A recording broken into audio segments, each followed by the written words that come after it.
Assalamualaikum warahmatullahi wabarakatuh. Alhamdulillah, puji dan syukur senantiasa kita panjatkan pada Allah Subhanahu wa taala. Begitupun juga salat dan salam semoga tercurah dan terlimpahkan kepada baginda Nabi besar Muhammad sallallahu alaihi wasallam. Alhamdulillah, teman-teman insyaallah dirahmati Allah. Pertama-tama mudah-mudahan kita senantiasa termasuk orang-orang yang bersyukur kepada Allah dan termasuk orang-orang yang banyak bersalawat kepada Nabi Muhammad sallallahu alaihi wasallam. Hari ini saya pengen ngobrolin tentang satu hal yang menjadi concern saya ketika baca dan melihat banyak sekali berita-berita yang berkembang ya akhir-akhir ini, yaitu adalah saya coba ingin membahas tentang Islamofobia. Teman-teman tahu yang namanya Islamofobia? Islamofobia itu mungkin kalau kita bicara tentang definisi mungkin akan ada banyak sekali definisi ya. Tapi saya coba ingin menyederhanakan bahwa Islamofobia itu kayak gini. Pernah nggak teman-teman dengar misalnya kalau ada orang bilang, udah deh jangan ngomongin tentang Islam deh, kita ngomong yang lain aja. Atau Islam tuh biasa-biasa aja, nggak usah ekstrim-ekstrim, nggak usah terlalu fanatik, nggak usah terlalu soleh banget, biasa aja Islam itu. Atau bahkan kata-kata yang lebih ekstrim daripada itu. Misalnya seperti kata-kata, emang perlu ya kerudungan? Emang perlu ya kerudungan panjang? Itu kayaknya udah mabuk agama deh. Nah, misalnya kayak gitu-gitu. Jadi Islamofobia itu adalah satu penyakit mental, cara pandang yang dia itu sudah ngejudge bahwa Islam itu jelek. Islam itu buruk dan akhirnya dia menjadi takut dengan keadaan Islam itu sendiri. Makanya namanya Islamofobia.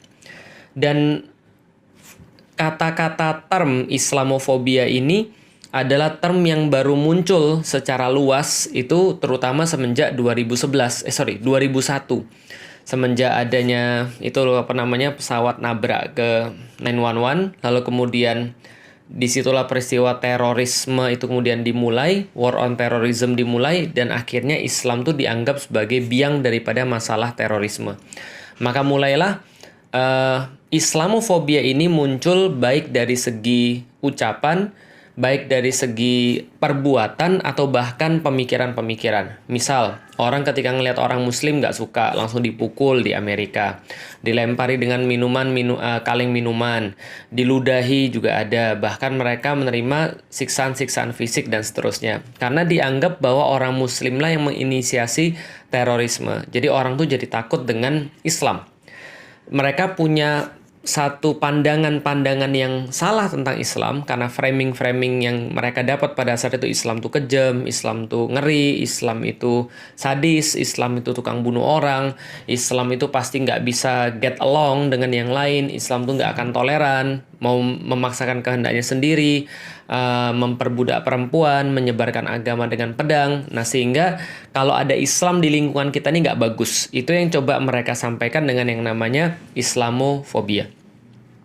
Dan ternyata kalau kita lihat sekarang ini, kalau saya yang lihat ya oke lah, namanya orang-orang yang tidak paham tentang Islam, yang mereka belum banyak tahu tentang Islam, yang mereka belum banyak mendapatkan referensi-referensi baik tentang Islam, itu kita masih bisa untuk mentolerir, masih bisa untuk memahami.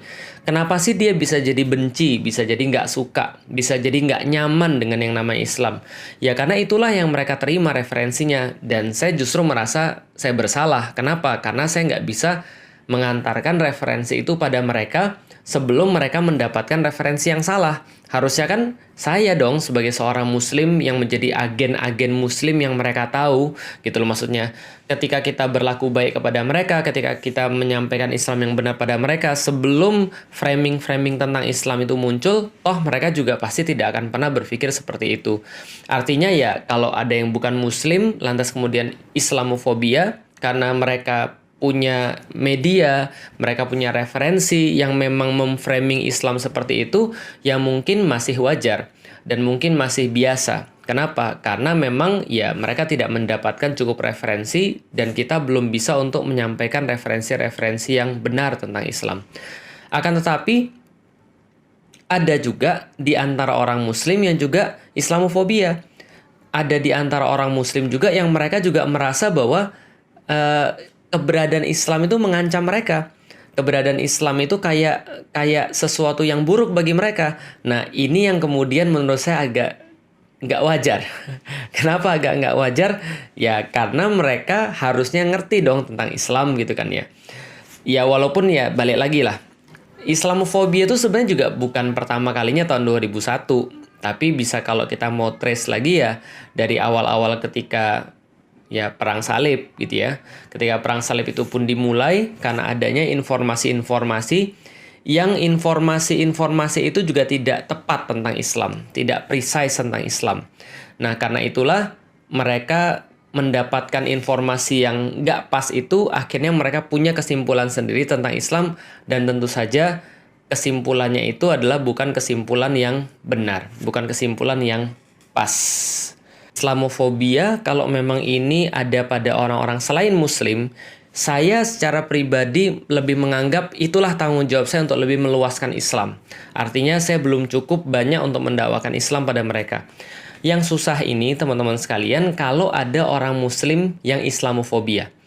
Lah, kenapa ada orang Muslim yang Islamofobia? Itu juga yang saya bingung. Maksudnya apa? Dia Muslim sih, tapi dia tidak pede dengan agamanya sendiri. Tapi dia takut dengan agamanya sendiri. Bahkan dia seringkali kemudian membuat orang-orang itu juga menganggap bahwa seolah-olah ya agamanya ini yang bermasalah. Misal, saya tadi juga baru dikasih tahu sama orang tentang ada orang yang membuat film, orang-orang Muslim membuat film, membuat tulisan yang malah kontraproduktif dengan Islam. Ini kan sedih banget kan ya. Artinya sama-sama orang Muslim, tapi karena dia Islamofobia, dia menganggap bahwa Islam inilah yang menjadi sumber masalah di negeri. Mereka sebut Islam radikal, mereka sebut Islam ekstrim, mereka sebut kadal gurun dan segala macamnya. Padahal kalau kita lihat, apa sih yang sebenarnya bisa membuat orang Muslim itu justru jadi takut dengan agamanya sendiri? Ini yang kita kemudian jadi mikir. Orang Muslim ada yang Islamofobia, yang mereka menganggap bahwa cuma praktek mereka sendiri yang benar, dan mereka menganggap praktek orang lain salah, diekstrim-ekstrimkan, diradikal-radikalkan. Dan lucunya, mereka mengambil kata-kata bahwa kami melakukan ini karena toleransi. Lucu banget. Mereka bisa pergi ke tempat ibadah orang lain, tapi mereka bahkan tidak bisa untuk menerima saudaranya sendiri untuk bertamu ke rumahnya. Mereka bisa untuk menerima orang lain yang nggak pakai penutup aurat. Mereka bisa duduk satu frame dengan yang pakai rok mini, dengan yang kemudian pakai belahan dadanya kelihatan. Tapi mereka sama sekali nggak bisa nerima, dan bahkan mereka buat tayangan-tayangan yang menunjukkan kebencian terhadap cadar. Mereka nggak suka banget dengan orang yang berpakaian hitam-hitam, berpakaian panjang. Lucu banget ketika mereka itu bisa menerima pernyataan-pernyataan daripada orang-orang beragama lain. Yang mereka bilang ini adalah toleransi, ini kebebasan berpendapat. Mereka bisa bahkan untuk mendengarkan orang-orang Yahudi ngomongin mereka dan ngajarin mereka. Tapi mereka bahkan nggak bisa untuk bertepo seliro, bertenggang rasa terhadap perbedaan pendapat yang tertulis dalam kitab fikih. Ini sangat lucu. Mereka merasa bahwasanya ketika ada orang mengangkat bendera la ilaha illallah Muhammadur Rasulullah, itu langsung diposisikan sebagai musuh negara, musuh merah putih. Di saat yang sama, mereka masih bisa melihat orang mengibarkan bendera Israel yang nyata-nyata mencaplok dan merampok wilayah mereka. Ini toleransi macam apa? Ini tenggang rasa macam apa? Yang kadang-kadang menurut saya, ya ini omong kosong. Gitu maksudnya. Artinya, ya ini saya nggak bisa paham. Islamofobia kayak gini. Ngelihat orang yang kerudungan, cadaran, merasa bahwa itu radikal. Ngelihat ada orang bicara tentang khilafah, oh ini pasti adalah ekstremis, pengen menjadikan Indonesia sebagai Suriah. Lihat orang kemudian bicara tentang sesuatu yang nggak sepaham dengan dia, dia kemudian ngamuk-ngamuk marah-marah. Lihat ada orang memberikan kajian atau bukunya dipakai sebagai pembelajaran, ngamuk. Nah, ini orang-orang kayak gini yang sekali lagi senantiasa bersembunyi di balik toleransi omong kosong. Sebenarnya yang terjadi pada mereka adalah mereka Islamofobia. Bahkan mereka tidak segan-segan, mereka tidak ragu-ragu, mereka tidak apa ya? Tidak ragu, tidak merasa aneh, tidak merasa salah ketika langsung mengamini kata-kata orang kalau kalau terorisme itu punya agama, maka agamanya adalah Islam. Yang kayak gini-gini yang kemudian kita sampaikan. Islamofobia di kalangan orang muslim ini jauh lebih berbahaya. Kenapa? Karena seolah-olah mereka punya legitimasi. Kalau ada orang yang bukan muslim kemudian mengatakan jangan mau dibohongi oleh Al-Quran, itu orang-orang pasti marah, orang Islam pasti marah. Tapi kalau ada kiai yang ngomong kayak gitu, kalau ada orang muslim yang ngomong kayak gitu, lah ini yang kita sampaikan. Ini susahnya. Dan balik lagi, kenapa sih ini bisa kejadian kayak gini? Ya, wallahualam bishawab, saya nggak ngerti apa yang bisa kita simpulkan. Tapi kok saya merasa gini ya, saya itu setiap hari itu senantiasa mengulik hati, senantiasa berintrospeksi. Jangan-jangan selama ini kita itu berjuang bukan untuk Islam. Tapi sebenarnya kita berjuang untuk diri kita sendiri. Sebenarnya kita itu bukan mencintai Islam, tapi jangan-jangan kita tuh mencintai diri kita sendiri.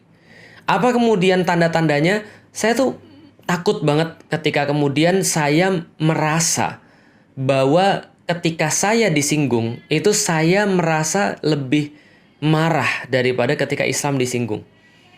Cuman untuk supaya melegitimasi, seolah-olah nggak gitu, ya saya tinggal bilang aja, saya tuh bukan marah ketika saya disinggung, tapi Islam disinggung. Karena pendapat ini adalah pendapat Islam.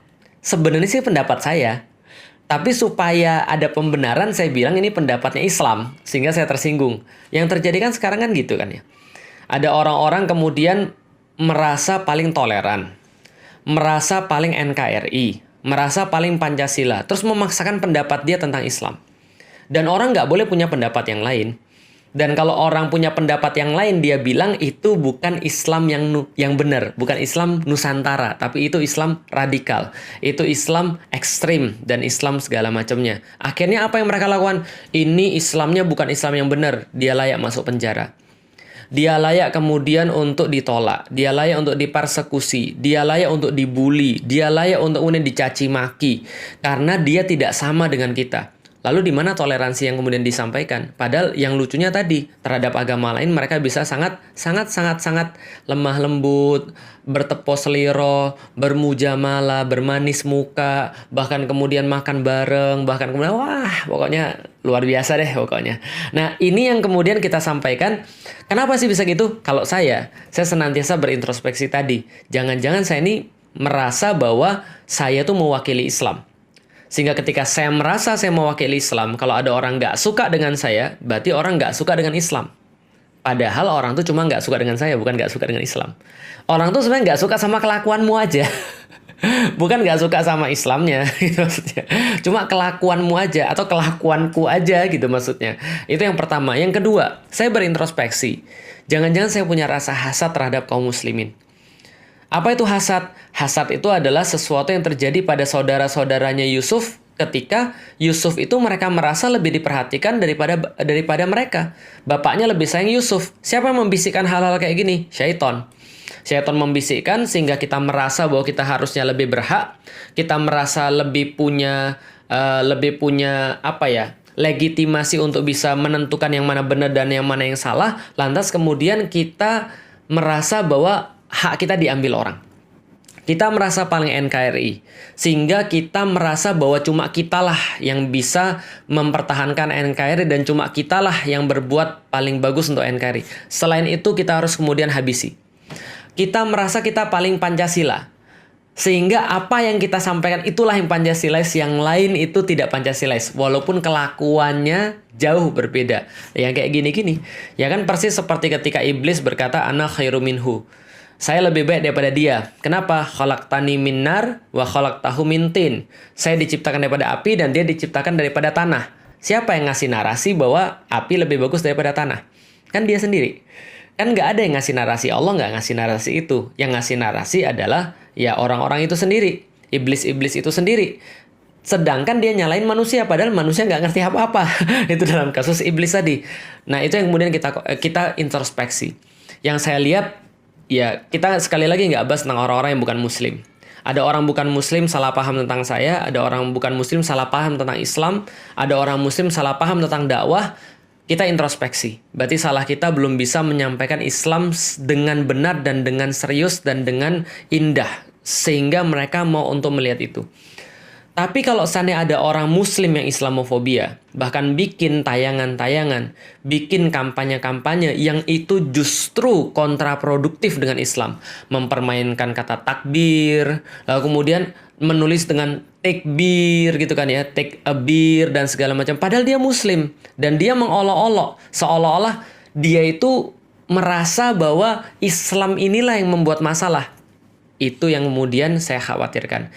Dan kalau saya melihat lagi, selain hasad dan juga selain daripada orang itu merasa bahwa dia itu mewakili Islam, ada satu lagi. Ada orang-orang yang memang benci dengan Islam. Ada orang-orang yang memang gak suka dengan Islam. Mereka sebenarnya tidak pernah untuk bersungguh-sungguh beriman pada Allah, tapi mereka menyusup masuk ke dalam barisan-barisan kaum muslimin. Mereka kemudian ada seolah-olah mereka adalah muslim, tapi sebenarnya mereka sedang mengolok-olok Islam. Allah sampaikan di dalam surat Al-Baqarah, keadaan orang-orang kayak begini. Wa minan nasi may yaqulu amanna billahi wa bil yaumil akhiri wa ma hum bimumin. Di antara kalian itu ada manusia-manusia yang mereka senantiasa bertindak seolah-olah seperti orang beriman. Tapi kelakuan-kelakuan mereka itu bukan kelakuan orang beriman. Perkataan-perkataan mereka itu bukan perkataan-perkataan yang harusnya diucapkan oleh orang beriman. Membakar bendera tauhid, lalu kemudian menganggap bendera tauhid itu bendera teroris, lalu seolah-olah membenturkan antara Islam dengan negara. Kalau kita mau berislam, kita nggak bisa bernegara. Kalau kita mau bernegara, kita nggak boleh pakai Islam kecuali yang dipahami oleh mereka, yang nggak mau ngucapin selamat kepada orang-orang yang merayakan hari raya daripada agama lain dikatakan nggak toleransi. Lalu kemudian harus ikut pendapat-pendapat yang mereka sampaikan. Nah, ini kemudian yang saya pikir adalah sesuatu yang lain. Ada barisan-barisan penyusup. Nggak semua, tapi banyak orang-orang kayak gini. Dan yang lebih banyak lagi adalah orang-orang yang oportunis. Yang mereka sebenarnya, menurut saya nggak ngerti. Karena kalau seandainya orang tuh masih punya kecintaan terhadap Islam, mereka tuh nggak tega untuk berbicara buruk tentang Islam. Mereka nggak tega untuk mempermainkan syariat. Mereka nggak akan tega untuk bahkan mempermainkan istilah-istilah di dalam Islam. Tapi kalau ada orang-orang yang memang mereka sudah merasa biasa mempermainkan istilah, merasa biasa untuk mengolok-olok Islam, merasa biasa untuk berkata-kata yang jelek terhadap Islam, bahkan kemudian ikut-ikutan ngomongin kadrun, ikut-ikutan ngomongin mabuk agama dan segala macamnya, itu yang kadang-kadang kita sedih. Emang betul nggak sih? Emang iya Islam itu adalah masalah bagi negeri ini? Emang iya orang-orang yang cadar itu benar-benar jadi masalah bagi toleransi di negeri ini? Atau jangan-jangan kamu yang jadi masalah? Coba saya senantiasa bercermin dan coba kita bercermin masing-masing. Benar nggak sih toleransi kita tuh kita memang sudah sampaikan? Atau cuma omong kosong? Karena kalau toleransi itu memang benar-benar ada dan wujud, maka harusnya yang menikmati toleransi itu pertama kali adalah saudaramu sesama muslim sebelum orang-orang yang lain di luar sana. Itu yang pengen saya sampaikan teman-teman sekalian. Mohon maaf banget kalau seandainya dari tadi ngomongannya terlalu melebar. Tapi saya pengen menyampaikan bahwa Islamofobia ini memang adalah suatu hal yang memang harus kita sikapin. Dan kita berharap mudah-mudahan apapun yang kemudian terjadi pada kaum muslimin, apapun yang kemudian ada di luar sana, gak semua orang-orang yang ada di sosial media itu nyata. Kalau ada orang-orang yang kayaknya muslim, lalu bicara buruk tentang Islam, tahan diri untuk membalas, tahan diri untuk membuat masalah yang baru. Kita punya banyak sekali pemahaman-pemahaman yang harus diluruskan. Kita punya banyak sekali PR-PR yang menanti, dan kita tidak perlu menghabiskan energi kita untuk mengurusi hal-hal yang justru membuat kita itu jadi jauh daripada agama kita. Membalas memaki, membalas mencaci, mengeluarkan kata-kata kasar, nggak perlu. Kenapa? Karena tugas kita bukan itu. Tugas kita itu membangun peradaban. Dan peradaban tidak akan pernah terbangun dengan orang-orang yang tidak bisa menguasai dirinya sendiri. Barakallahu fikum, mudah-mudahan bermanfaat teman-teman sekalian. Semoga Allah merahmati kita semuanya dan semoga Allah menganugerahkan kepada kita kecintaan terhadap agama ini, keridhaan terhadap Allah dan Rasul-Nya, serta sebuah akhlak untuk bisa memuliakan agama kita ini baik dengan lisan-lisan kita yang terbaik dan perbuatan-perbuatan kita yang juga terbaik. Assalamualaikum warahmatullahi wabarakatuh.